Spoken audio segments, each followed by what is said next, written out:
এ যুবকেরা, আল্লাহ নবী তাই বলেছিলেন যে পাড়া প্রতিবেশীদেরকে ভালোবাসে না, যার কথা দ্বারা, ব্যবহার দ্বারা, আখলাক দ্বারা, যার চাল চলন দ্বারা পাড়া প্রতিবেশী বিরক্ত হয়, খুশি হয় না, সে আমি রাসূলুল্লাহ জানিয়ে দিলাম সে আমার কেহই নয়।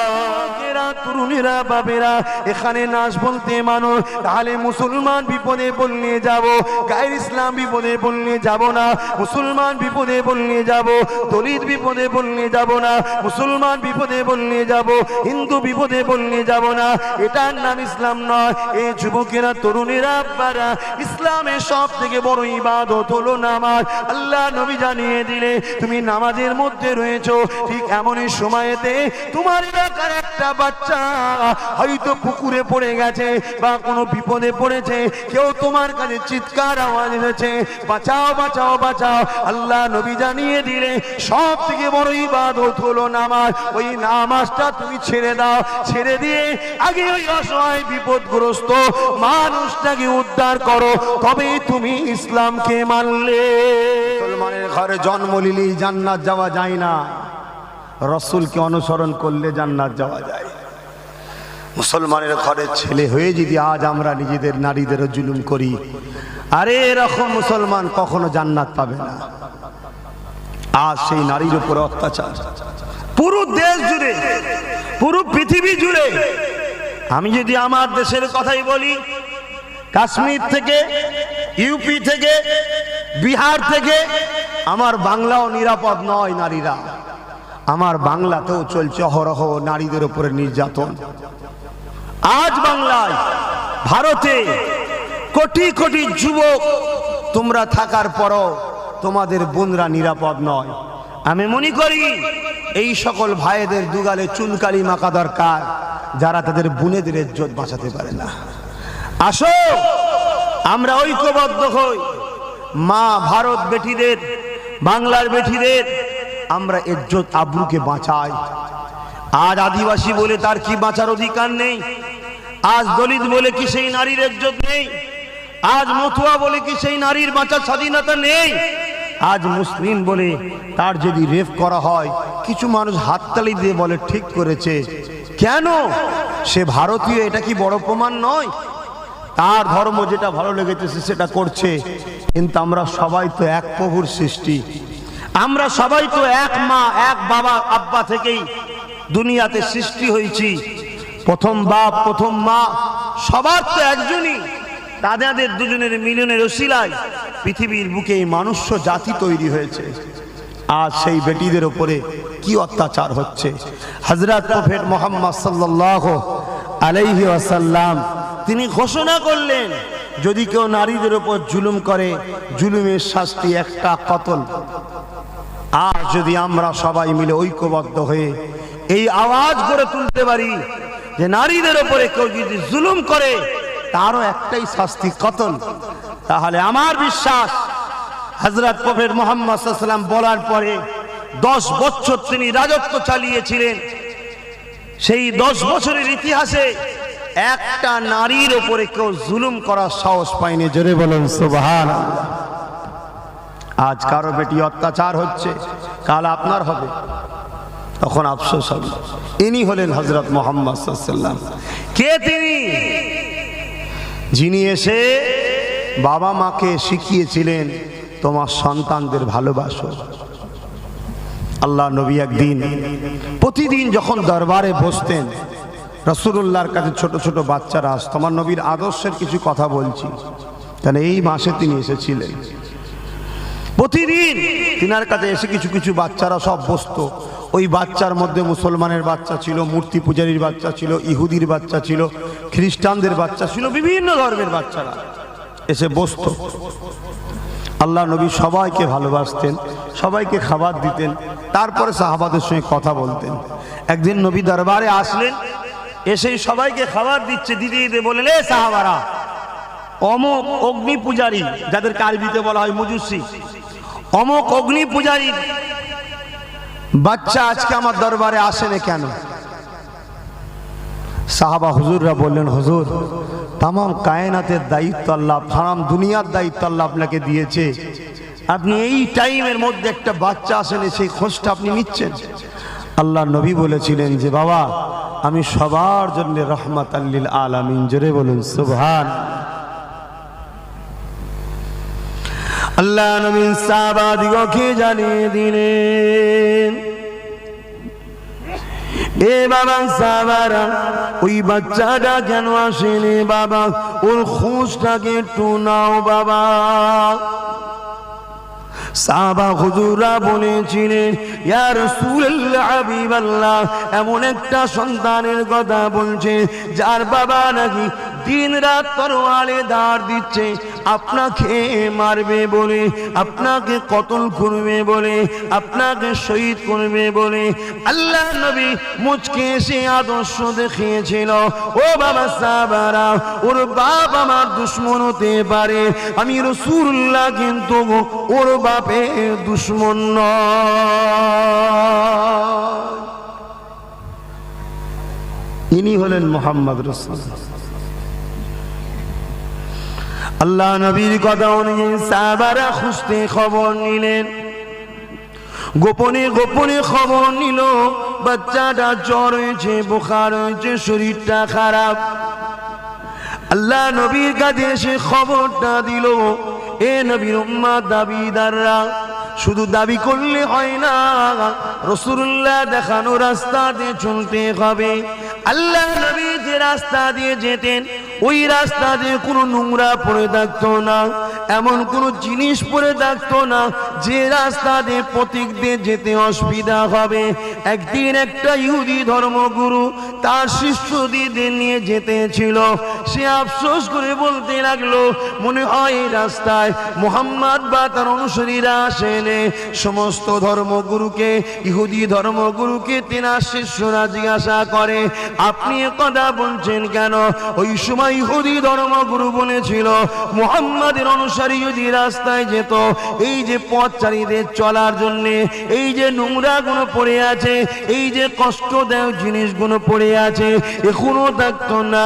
কেন? মুহাম্মদ শিখিয়েছে তার অনুসারীদেরকে এত সুন্দর করে এখনো তুলে দিয়ে সাইডে ফেলে দিত। এরই নাম হলো মুহাম্মদ রাসূল। আর আজকে আমরা কি করি? ঝাড় দে নিজের জায়গাটা পরিষ্কার করে রাস্তা দিয়ে নেবিয়ে দিই। ও তো জনগণের, পাবলিকের তো। এটা ভালো আদর্শ নয়। সমাজ আমাদের সবার, এই সমাজকে সেবা করা, পরিষ্কার পরিচ্ছন্ন রাখা, যত্ন করা, এটা আমাদের সবার দায়িত্ব। ও করছে না আমি করব না, এ মাইন্ডটা ভালো নয়। আমি করব, ও করেন না তো কি হয়েছে, আমাকে দেখেও একদিন করা শুরু করবে। যুবকেরা, আল্লাহ নবী সাহাবারা খোঁজ নিতে গেল। সাহাবারা খোঁজ নিতে গিয়ে খবর পেল বাচ্চাটা বিমার হয়েছে, জ্বর হয়েছে, শরীরটা খারাপ। আল্লাহ নবীর কাছে এসে খবরটা দিয়ে দিল। আল্লাহ নবী বাচ্চাটা খোঁজের জন্য দাঁড়িয়ে গেল, ওই বাচ্চাটাকে দেখার জন্য দাঁড়িয়ে গেল। সাহাবা হুজুররা বলতে লাগলে, ইয়া রাসূলুল্লাহ হাবিবাল্লাহ, বিয়াদবি নেবেন না, আমাদের দায়িত্ব আপনাকে জানানোর রয়েছে, তাই জানিয়ে দিই। ইয়া রাসূলুল্লাহ হাবিবাল্লাহ, ওরা আপনাকে জানে মারতে চায়, হুজুর আপনি ওর বাড়িতে যাবেন না, ওর আব্বা আপনার ক্ষতি করে দিতে পারে। আল্লাহ নবী বলেছিলেন, এ বাবা সাহাবারা, আমি যাব, এটা আমার দায়িত্ব, কেননা আমি রাসূলুল্লাহ এসেছি আল্লাহর সৃষ্টিকে ভালোবাসতে, তাদেরকে শান্তির মেসেজ দিতে, তাদের খোঁজ খবর নিতে। ওই বাচ্চাটাকে আমি পিয়ার করি, ও অসুস্থ আর দেখতে যাব না, এটা হতে পারে না।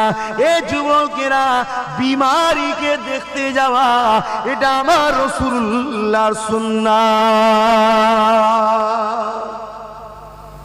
কিন্তু আমরা তো খোঁজ নিই না, আমাদের আত্মীয় বিমারে পড়লেও খোঁজ নিবার সময় নেই, এত ব্যস্ত আমরা। আর দুনিয়া তো এখন কখন যে রাত যাচ্ছে, কখন যে দিন যাচ্ছে বোঝাই যাচ্ছে না, মানুষ কাজ গুছিয়ে উঠতে পারছে না। আল্লাহ নবী সেই বাচ্চার বাড়িতে গেল, অগ্নি উপাসকের বাড়িতে গেল। আল্লাহ নবী সাহাবাদেরকে সাথে নিয়ে গেলেন না, একা গেল।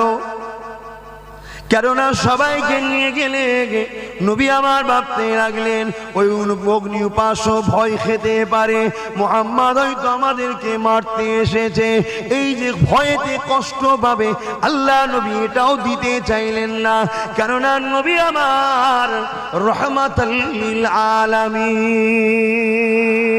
এ যুবকেরা, আল্লাহ নবী তাই বলেছিলেন যে পাড়া প্রতিবেশীদেরকে ভালোবাসে না, যার কথা দ্বারা, ব্যবহার দ্বারা, আখলাক দ্বারা, যার চাল চলন দ্বারা পাড়া প্রতিবেশী বিরক্ত হয়, খুশি হয় না, সে আমি রাসূলুল্লাহ জানিয়ে দিলাম সে আমার কেহই নয়।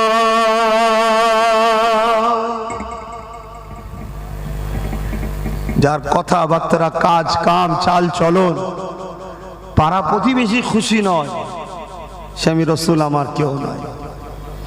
আর আজকে এই কথাটা আমাকে এখানে বলা দরকার, কেন অতি সত্য কথা যেখানে আমি আলোচনা করি বলি। মুসলমানদের প্রতিবেশী কারা? বলুন না, আমাদের প্রতিবেশী কারা? হিন্দু ভাই, মতুয়া ভাই, দলিত ভাই। রাসূল এখানে বলেছে যে পাড়া প্রতিবেশীর সঙ্গে ভালো ব্যবহার করলো না সে আমার কেউ নয়। তাহলে আজকে যে কোনো ধর্মেরই হোক তারা আমাদের প্রতিবেশী। রাসূলকে যদি আমরা মানি, প্রতিবেশীর সঙ্গে ভালো ব্যবহার করা এটা আমাদের ঈমানি দায়িত্ব। বলুন আলহামদুলিল্লাহ। এটাই শিখিয়েছেন মুহাম্মদ রাসূল, এটাই শিখিয়েছে। এই বিষয়ে একটা কথা, হযরতে আব্দুল্লাহ হুজুর বলে একজন যুবক ছেলে ছিল, নিশ্চয়ই আপনারা শুনেছেন, আবার স্মরণ করিয়ে দিচ্ছি। হযরতে আব্দুল্লাহ হুজুর বলে একটা যুবক ছিলেন। সে যুবক ব্যবসা কারবারের উদ্দেশ্যে শহরে এসেছিল। শহরে এসে একটা ঘর ভাড়া নিয়েছে, আর সেই ঘরের পাশে একজন গায়ের ইসলামের ঘর ছিল। হযরতে আব্দুল্লাহ 18-19 বছরের যুবক, এই মুসলমান যখন ঘর ভাড়া নিয়েছে, ওই গায়ের ইসলাম, সে ইসলাম সম্বন্ধে জনগণের কাছে যেটা শুনেছে যে মুসলমানরা রাগী হয়, মুসলমানরা মারপিট করে, মুসলমানরা একটু হলেই মারপিট শুরু করে দেয়, গালিগালাজ করে, মন্দ কথা বলে, এই যে একটা ব্রেনে ঢুকানো আছে, তো ওই গায়ের মুসলমানের ব্রেনেও ঢুকেছিল। তাই আব্দুল্লাহকে রাগাবে বলে, কষ্ট দেবে বলে তার বাড়ির সিঁড়িতে, বাইরের কোঠের সিঁড়িতে প্রতিদিন ঝাঁট দিয়ে নোংরাগুলোকে ফেলে। প্রথম যেদিন ফেলে, হযরতে আব্দুল্লাহ ফজরের নামাজ পড়ে কোরআন তেলাওয়াত করে বাইরে বেরিয়েছে। ইসলামের হুকুম ফজরের নামাজের পর কোরআন তেলাওয়াত করো। সেই তেলাওয়াত করে বাইরে বেরিয়ে দেখছে সিঁড়িতে নোংরা। ইদিক উদিক তাকালেন, কাউকে কোথায় দেখতে না পেয়ে আর একটা পাত্র নিয়ে এসে ওটাকে পরিষ্কার করে, যেখানে লোক যাতায়াত করে না, যেখানে ময়লা ফেলা হয়, সেই জায়গাতে ফেলে দিল। দিবার পরে ঘরে দরজা লাগিয়ে কারবারে চলে গেছে। পরের দিন সেম কেস, আবার উনি পরিষ্কার করে ফেলে দিলেন। এভাবে কয়েকদিন যাচ্ছে, কোনো দিনের জন্য আমাদের মতো ব্যবহার করেনি। আমরা যে সুন্দর ব্যবহারটা করি, হে রে অমুকের বাচ্চা টমুকের বাচ্চা হলে গাল তাল দিয়ে আমরা ধুঁ সরিয়ে ফেলতাম, ঠিক না বেটি? এটা ইসলামের আদর্শ নয়, এটা আমার রাসূল শিখায়নি। আজকে সেই আব্দুল্লাহ এভাবে রোজ পরিষ্কার করে, যে ফেলে সে ভাবছে মনে হয় আব্দুল্লাহ গোপনে গোপনে খুঁজছে, তা আজকে ওর সামনেই ফেলবো। মহিলা নিয়ে দাঁড়িয়ে আছে, দিকে ফজরের নামাজ পড়ে কোরআন তেলাওয়াত করে বাহির হয়েছে, সামনেই ফেলেছে। ভাই ফেলে দিয়ে এবার কি করবে? ছুটবে তো নাকি? যে অন্যায় করে সে টেনশনে থাকে, ঠিক না? আজ আপনাদের ঘরে অনেকে মারছে, ঘাবড়াবার কিছু নেই, আপনারা নিশ্চিন্তায় রাত্রিতে ঘুমাতে পারেন। কিন্তু যারা মারছে তারা টেনশনে বাইরে ঘুরতে পারে না, তারা ঘুমোতেও পারে না। এই মনাই পাল্টা দিল, এই মনাই পাল্টা দিল। ওই দোদকে দোদকে দোদকে ওদের যে টেনশন হচ্ছে, ও মার খাওয়ার থেকে বেশি কষ্ট ওরা পাচ্ছে। সবর করেন, ধৈর্য ধরেন, স্বাভাবিক। আমি যদি ও পাড়ায় যে কাউকে মেরে আসি, আমি কখনো শান্তিতে থাকতে পারবো না। কেন? আমার ব্রেনে ঘুরছে ও প্রতিশোধ নেবে, ও প্রতিশোধ নেবে, সবসময় একটা আতঙ্কে থাকবো আমি। ওই জন্য মার খাওয়া, মারার থেকে মার খেলে আরাম বেশি। হয়তো তখন একটু লাগে, কিন্তু আরাম নিশ্চিন্তাটা বেশি। মানুষের টেনশনটা তো সবচেয়ে বড় মারাত্মক। এই যে আব্দুল্লাহকে রোজ জ্বালাচ্ছে, ওনার একটা টেনশন রয়েছে, তাই ফেলে দিয়েই ছুটেছে। ঘরের দরজা লাগিয়ে ছিদ্র দিয়ে দেখছে যে আব্দুল্লাহ কি করছে। উনি মুচকে হেসে প্রতিদিন যা করে ঘর থেকে পাত্র নিয়ে এসে পরিষ্কার করে ফেলে দিয়ে দরজা লাগিয়ে কাজে চলে যাচ্ছে। এ গায়ের ইসলামটা বেরিয়ে আব্দুল্লাহর হাত ধরেছে, বলছে এ যুবক, আমি যে তোমাকে এতদিন কষ্ট দিচ্ছি তুমি তো জানলে, কিছু বললে না কেন আসামি পেয়ে?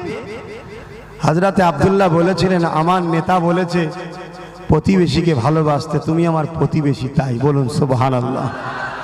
আদর্শ দেখুন, এটা হচ্ছে ইসলামের আদর্শ। আমার নবী এইটাই শিখিয়েছে, কিন্তু আজ আমাদের জন্য ইসলামের বদলাম হচ্ছে।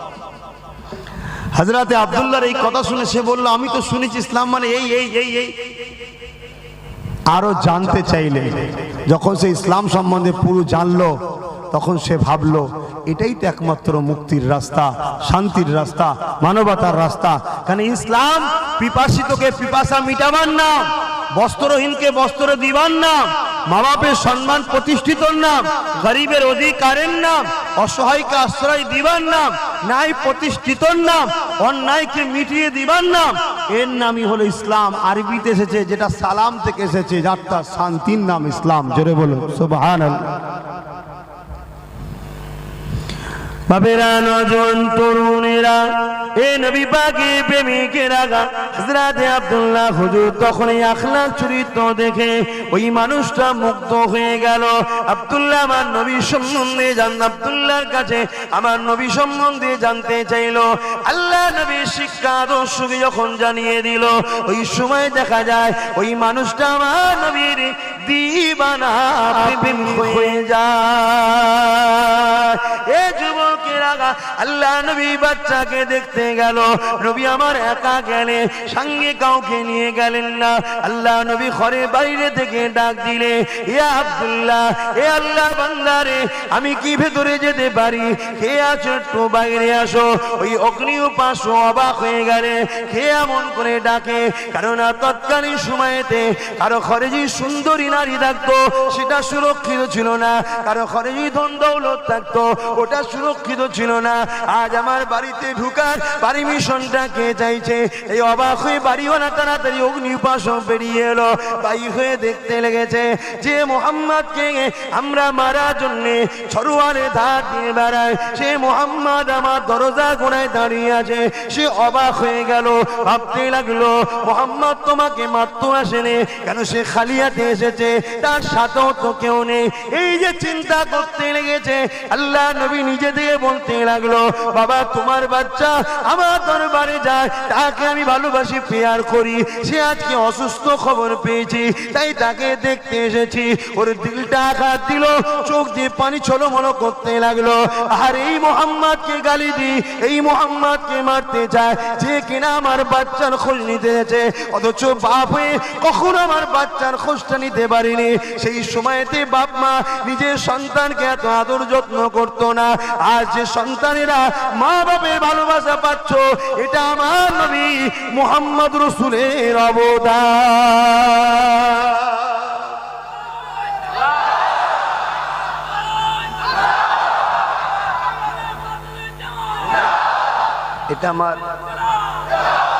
এটা আমার নবী শিখিয়েছে, আগে ছিল না। ১৫০০ বছর আগে মানুষ অন্ধকারে চলে গিয়েছিল, আমার নেতা তো এইগুলি শিখিয়েছিল। আল্লাহ নবী তো এটাই শিখিয়েছিল, গরিবকে বাঁচানো। আল্লাহ নবী জানিয়ে দিলেন, এ দুনিয়া মানুষেরা, লা ইয়ারহামুল্লাহু মান লা ইয়ারহামুন নাস, যে মানুষের উপরে দয়া করে না, মহান স্রষ্টা আল্লাহ পাকে দয়া কখনো সে পাবে না। এখানে লা ইয়ারহামুল্লাহু মান লা ইয়ারহামুল মুসলিম নেই, মান লা ইয়ারহামুন নাস আছে। নাস আরবি কথা, যেটা আপনারা সবাই জানেন, এর বাংলা মানে হলো মানুষ। অর্থাৎ যে মানুষের উপরে দয়া করবে না, সে মহান স্রষ্টা দয়া পাবে না। এ যুবকেরা, তরুণীরা, বাবেরা, এখানে নাস বলতে মানুষ। তাহলে মুসলমান বিপদে পড়লে যাব, গায়ের ইসলাম বিপদে পড়লে যাব না। মুসলমান বিপদে পড়লে যাব, দলিত বিপদে পড়লে যাব না, মুসলমান বিপদে বললে যাব, হিন্দু বিপদে বললে যাব না, এটার নাম ইসলাম নয়। এই যুবকেরা, তরুণেরা, আব্বারা, ইসলামের সব থেকে বড় ইবাদত হলো নামাজ। আল্লাহ নবী জানিয়ে দিলে তুমি নামাজের মধ্যে রয়েছো, ঠিক এমনই সময়েতে তোমার এলাকার একটা বাচ্চা হয়তো পুকুরে পড়ে গেছে বা কোনো বিপদে পড়েছে, কেউ তোমার কাছে চিৎকার আওয়াজ এসেছে, বাঁচাও বাঁচাও বাঁচাও। আল্লাহ নবী জানিয়ে দিলে সব থেকে বড় ইবাদত হলো নামাজ। ওই নামাজটা তুমি ছেড়ে দাও, ছেড়ে দিয়ে আগে ওই অসহায় বিপদগ্রস্ত মানুষটাকে উদ্ধার করো, তবেই তুমি ইসলামকে মানলে। এ যুবকেরা, তরুণেরা, এখন কেউ যদি বলে ওই বিপদগ্রস্ত মানুষটা যদি হিন্দু হয়, ওই বিপদগ্রস্ত মানুষ যদি খ্রিস্টান হয়, ওই বিপদগ্রস্ত মানুষটি মতুয়া হয়, ওই বিপদগ্রস্ত মানুষটি আদিবাসী দলিত হয়, তাহলে কি নামাজ ছেড়ে দিতে হবে?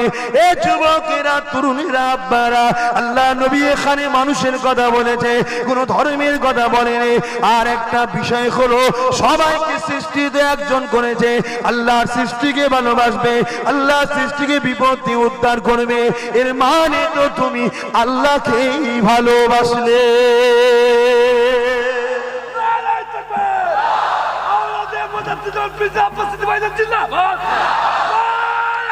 আল্লাহ, আমাদের সে আদর্শ আছে? আমরা মরছি আমাদের দোষে ভাই,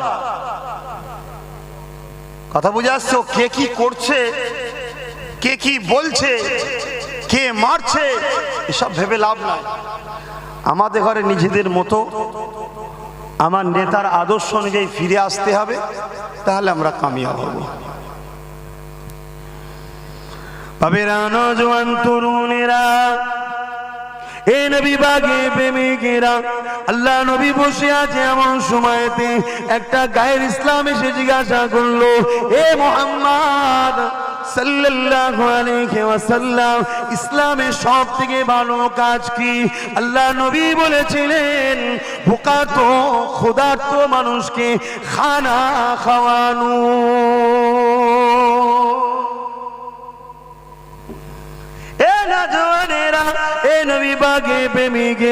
আজকে আমার সমাজে এমনও মানুষ রয়েছে দৈনিক 2-5 জনের খাবারকে নষ্ট করে। আমার সমাজে এমনও মানুষ রয়েছে টেবিলে খানাকে নষ্ট করে ফেলে দেয়।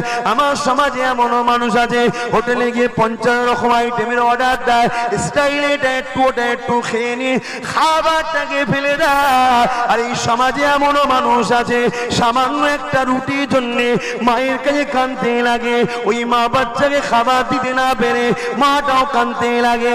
এ যুবকেরা, তরুণেরা, আজ চিন্তা করে দেখো প্যালেস্টাইনে কি হতে লেগেছে। বাপ মারা গেছে, মা মারা গেছে, বাচ্চা খেতে পাচ্ছে না, মায়ের গোশতকে খেতে লেগেছে। আজ আল্লাহ তোমায় সুখে রেখেছে, আজ আল্লাহ তোমার বাড়িতে খাবারের অভাব করেনি, আজ আল্লাহ তোমাকে দুবেলা খাওয়াচ্ছে। ভুলে যেও না গরিবের কথা, আল্লাহ তোমাকে কষ্টটা বুঝিয়ে দেবে। তাই তো নবী আমার জানিয়ে দিলে, রাত্রি যখন খাওয়া দাওয়া করবে 40 কদম ঘুরে আসো। আমরা মনে করি হজমের জন্য নবী বলেছে, না, ঘুরে আসা হজম অবশ্যই হবে, কিন্তু আল্লাহ নবী জানিয়ে দিলে ওই 40 কদম তোমার পাড়া প্রতিবেশীর মধ্যে কে খেতে পায়নি, কে শুকিয়ে রাত্রে ঘুমাচ্ছে, তার খোঁজটা একটু নাও, তার মুখে খাবারটা তুলে দাও। আল্লাহ নবী আরো জানিয়ে দিলে, তুমি যখন রান্না করবে 1 বাটি পানি বেশি করে দাও, যাতে তুমি পাশের বাড়িতে 1 বাটি তরকারি গরিবকে দিতে পারো। আল্লাহ নবী আরো জানিয়ে দিয়েছে, যেদিন তোমার ভালো মন্দ খাবার ইচ্ছা যাবে, খবরদার তুমি ভালো মন্দ খাবারটা খেয়ে নিয়ে গরিবের কাছে প্রকাশ করবে না, ওই গরিবের মনটা ভেঙে যাবে। আরে যে নবী খাবার দ্বারা গরিবের কষ্ট দিতে চাই না, সেই নবীর উম্মত কখনো আতঙ্কবাদী সন্ত্রাসী হতে পারে না। আজ বিশ্বের বুকে মিডিয়া আমার নবীর উম্মতদেরকে অপমানিত করার জন্য সন্ত্রাস আতঙ্কবাদী করে প্রচার করতে লেগেছে। এ যুবকেরা, তরুণেরা, বাপেরা, এই জায়গাতে আমাদের সকলকে ইনসাফ ইনসানিয়াতে আমার রাসূল যে আদর্শ শিখিয়ে দিয়েছে, ওই আদর্শের কাজ সমাজের বুকে প্রচার প্রসার করতে হবে। তাহলে দুনিয়া বুঝে নেবে মুহাম্মদ রাসূলের আখলাক চরিত্র। দুনিয়া যেমন দলে দলে সেদিন আমার নবীর পিছনে ছুটেছিল, কিয়ামত পর্যন্ত আমার নবীর গুণগান এই জমিনে সবাই গাইতে থাকবে। আমরা তো লুটার ধান্দে আছি, দেবো কি করে? কি অসুবিধা হচ্ছে নাকি?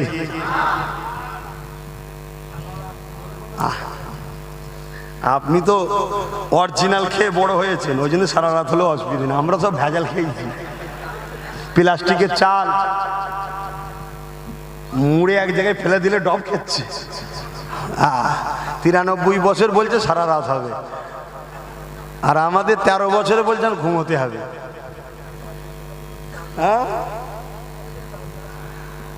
এখন তো সব ভেজাল, হিসে ভেজাল নেই। তবে এই ভেজাল সব পলিসি করে আনা হচ্ছে। কেন? যারা ভেজাল ঢোকাচ্ছে তারা তো বড় অঙ্কের টাকা দিয়ে দিচ্ছে, অথিব দেখছে ভেজাল, তারপরেই বড় অঙ্কের টাকা পেয়ে চালিয়ে দিচ্ছে। কারণ তাদের তো টেনশন নেই, তারা তো স্পেশাল ভিআইপি করে এনে খাবে। যা গরিব প্লাস্টিকের চাল খেয়ে মরুক কি, যা গরিব মরবে, তো বড় লোক তো মরবে না। আমার রাসূল পাক সাল্লাল্লাহু আলাইহি ওয়াসাল্লাম দুনিয়ার মানুষকে মুক্তি শান্তির রাস্তা দেখিয়ে দিয়ে গেল। আজকে সেই নবীর উম্মত আমরা নিজেরাই তো অন্ধকারে হোঁচট খেয়েছি। দুনিয়াকে কি রাস্তা দেখাবো? আমরা নিজেরাই তো দুর্নীতির সঙ্গে জড়িয়ে, আমরা নিজেরাই তো পাপ কর্মের সঙ্গে জড়িয়ে আছি, আমরা নিজেরাই তো গরিবদের ঘরে হত্যা করি। নিজের চাচা নিজের ভাইপোকে দাফন করে দিতে চাইছে, ভাইপো চাচাকে দাফন করে দিতে চাইছে। এই সমাজে তো অহরহ চলছে। নিজেদের মধ্যেই তো সমস্যা, পর কি দেখবে? তবে হ্যাঁ, আমার বাংলায় বর্তমান যিনি আছে তিনি সত্যি ভাইপোকে ভালোবাসে। কে? একদম সিবিআই তাড়িয়ে দিলে এত ভালোবাসে, সঙ্গে সঙ্গে যে সেটেলমেন্ট করে ফেললো দিল্লিতে। ওই রকম যদি কারো ভাইপো হতে পারতাম না, কপাল খুলে যেত। কথা বুঝছেন? কিন্তু আমরা আমার রাসূলের আদর্শ থেকে অনেক দূরে সরে গেছি। আরে মুসলমান ঘরে ছেলে মেয়েরা, তরুণেরা, বাপেরা, আজ আল্লামা হুজুরের স্মৃতি সভাতে এসে আমি আপনাদেরকে বলে দিয়ে যাই, আল্লাহ নবীর আদর্শ অনুযায়ী চলেন। আল্লামা হুজুর এতদিন চলে গেল দুনিয়া থেকে, আজ লক্ষ লক্ষ কোটি কোটি মানুষ কেন তিনাকে স্মরণ করে, কেন তিনাকে ডাকে, কেন তিনার কথা শোনার জন্য বেচায় হয়ে থাকে, কেন তিনার দরবারে এসে হাতকে বেঁধে দাঁড়িয়ে যে আল্লাহর কাছে তিনার ওসিলা দিয়ে দোয়া চায়, কেন তিনার আলোচনা শোনার জন্য দলে দলে লোক ভিড় করে, কেন গাঁটের পয়সা বার করে দিয়ে হুজুরের স্মৃতি সভাতে দান করতে থাকে। এ যুবকেরা, তরুণেরা, আব্বারা, অন্য কোনো কারণ নয় যে জমিদারি ছিল তা। হ্যাঁ, আল্লামা হুজুর জমিদার ছিল ঠিকই কথা, আল্লাহ তেনাকে এত ধনী করেছিলেন। এই আজ পশ্চিম বাংলার উত্তর দক্ষিণ 24 পরগনা, এটা তখন একসাথে ছিল। এই 24 পরগনার অর্ধেকটাকে কিনে নিবার আল্লামা হুজুরকে আল্লাহ ক্ষমতা দিয়েছিলেন। এত ধন দৌলত টাকার পরও নবীর দ্বীনের জন্য, পীরের খুশির জন্য নিজের অর্থ দিয়ে কিতাব লিখে লিখে লিখে এই সমাজকে জাগাবার জন্য বই তৈরি করে দিয়ে গেছে, এলেমের জ্ঞানকে মানুষের কাছে পৌঁছে দিয়ে গেছে, বাস করেছে। ওই বাসে কিতাব কিনে খরচ করেছে, সেই কিতাব থেকে ছুটি কিতাব লিখে বাসে কি ফলাফল হয়েছে জনগণের কাছে তুলে দিয়ে গেছে, যাতে কিয়ামত পর্যন্ত এই সমাজের মানুষ জাহান্নামের খোরাক না হয়ে যায়, সমাজের মানুষ ভুল রাস্তায় না চলে যায়, সমাজের মানুষ আল্লাহ থেকে দূরে, নবী থেকে দূরে না যায়। এই জন্য পীরের ভালোবাসায়, রাসূলুল্লাহ খাতিরে, আল্লাহকে খুশি করার জন্য আল্লামা হুজুর নিজের জীবনকে কুরবান করে দিয়ে গেছে বলে তাই তো আজকে দলে দলে দলে দলে মানুষ হুজুরের দরবারে আজও পাগলের নাই ছুটে আসছে। কারণ আমার আল্লাহ জানিয়ে দিয়েছে, এ বান্দারে তুই আমার হয়ে যা, আমি আল্লাহ তোর হয়ে যাব, আর আমি যার হয়ে যাব তামাম দুনিয়াকে আমি আল্লাহ তারই পিছনে পাঠিয়ে দেব।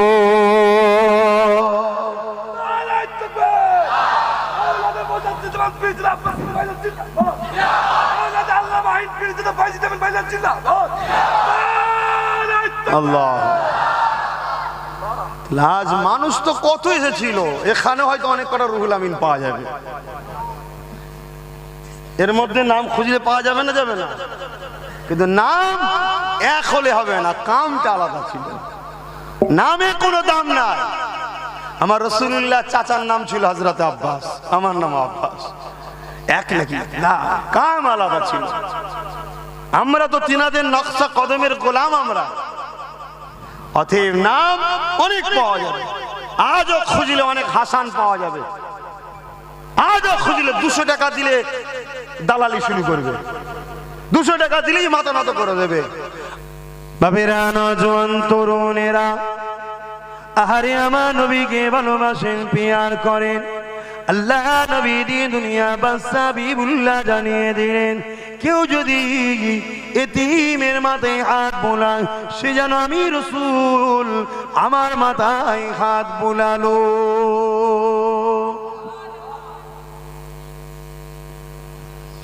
এ যুবকেরা, এ নবী পাকে প্রেমিকেরা, এ রাসূলের দিওয়ানারা, আসুন আমরা আমার বাংলাকে, আসুন আমার দেশকে জাতি ধর্ম বর্ণ নির্বিশেষে প্রতিটা আল্লাহর সৃষ্টির পাশে দাঁড়ায়, একে অপরে মিলে মিশে চলি। কেন আল্লাহর কোরআন জানিয়ে দিয়েছে, তোমরা দুনিয়ার মুখে অশান্তি ছড়াওনি, মিলে মিশে শান্তি আমান প্রতিষ্ঠিত করো। এই জায়গায় আমাদের সবার দায়িত্ব রয়েছে। এ যুবকেরা, তরুণেরা, আব্বারা, আল্লাহ সৃষ্টিকে ভালোবাসলে কি লাভ হবে শুয়ে রেখে দেন। কম বেশি আপনারা সবাই জানেন, আল্লাহ নবী দিন দুনিয়া বাদশা বিবুল্লাহ সাহাবা হুজুর দিগকে জানিয়েছে, আমার সাহাবারা, কাল কিয়ামত যেদিন হবে বিচারের দিন, ওই দিনে একটা বান্দা আল্লাহ পাক উঠাবে। ওই বান্দাকে বলতে লাগবে, বান্দারে আমাকে হিসাবটা দে। বান্দা হিসাবটা নিতে থাকবে। ওই সময় বলতে লাগবে, আল্লাহ পাক আপনি আমার হিসাবকে নেবেন না। আল্লাহ, আল্লাহ পাক আপনি আমাকে সবার সামনে অপমানিত করবেন না। আপনি আমাকে গোপনে গোপনে জাহান্নামী করে দেন। কেন দুনিয়া জমিনে আমি অনেক অন্যায় করেছি, দুনিয়া জমিনে অনেক ভুল করেছি, দুনিয়া জমিনে অনেক পাপ করেছি। আল্লাহ আপনি আমাকে গোপনে গোপনে জাহান্নামী করে দেন। আমার আল্লাহ পাক বলতে লাগবে, বান্দারে লা তাখনাতু মির রাহমাতিল্লাহ, বান্দারে আমার রহমতে নিরাশ হয়ে যাস না। বান্দা তোর আমলনামাটা দেখা। বান্দা আমলনামাকে দেখাতে লাগবে, গুনাহ গুনাহ অন্যায় অন্যায় পাপ পাপ ভর্তি রয়েছে। এই সময় দেখা যাবে একটা শুধুমাত্র ভালো কাজ পাবে। ওই একটা ভালো কাজ পাওয়ার জন্য আল্লাহ পাক খুশি হয়ে যাবে।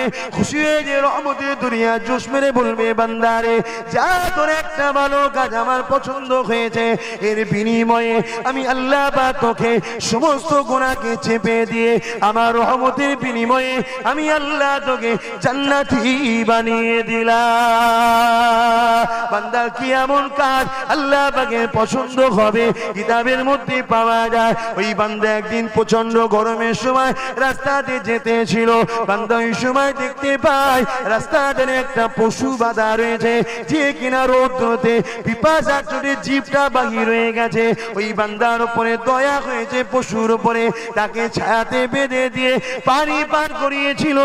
আমার আল্লাহ পাক বলতে লেগেছে, বান্দারে আমি আল্লাহ দয়ার মালিক, আমার দয়া নিয়ে আমার সৃষ্টির উপরে দয়া করেছি, আমি মালিক হয়ে কেন তোর উপরে দয়া করব না? এ বান্দারে, আমি আল্লাহ তোর গুনাহকে মাফ করে দে, আমিও তোকে নাজাত দিয়ে দিলাম।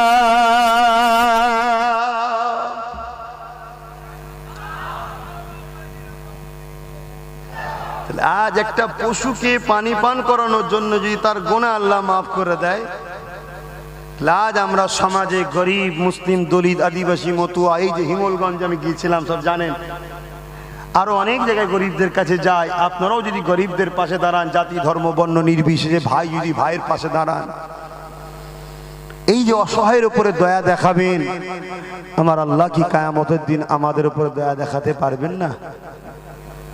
এটা তো বিশ্বাস।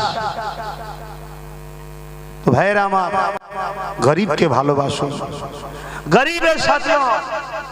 আল্লাহ রাসূল জানিয়েছে, গরিব 50,000 বছর আগে আল্লাহর জান্নাতি হবে। জোরে বলুন সুবহানাল্লাহ। আর রাসূল আরেক জায়গায় বলছেন, আল মারউ মা'a মান হাব্বা, যে যাকে ভালোবাসবে তার সঙ্গে থাকবে। আমি যদি দুনিয়ায় গরিবকে ভালোবাসি, আর ওই গরিব যদি জান্নাতি হয়, তার সাথে আমিও জান্নাতি হব। জোরে বলুন সুবহানাল্লাহ। আরে বিশ্বাসে মিলাই বস্তু, তর্কে বহুদূর। নামাজ পড়ছি আমরা, বিশ্বাস আল্লাহ কবুল করবে। রোজা রাখছি, বিশ্বাস আল্লাহ খুশি হবে, তাই তো করছি। গরিবের যে কত কষ্ট, গরিবই ভালো বুঝে। দরুদ শরীফ আল্লাহুম্মা সাল্লি আলা সাইয়্যিদিনা মাওলানা মুহাম্মদ ওয়া আলা আলি সাইয়্যিদিনা।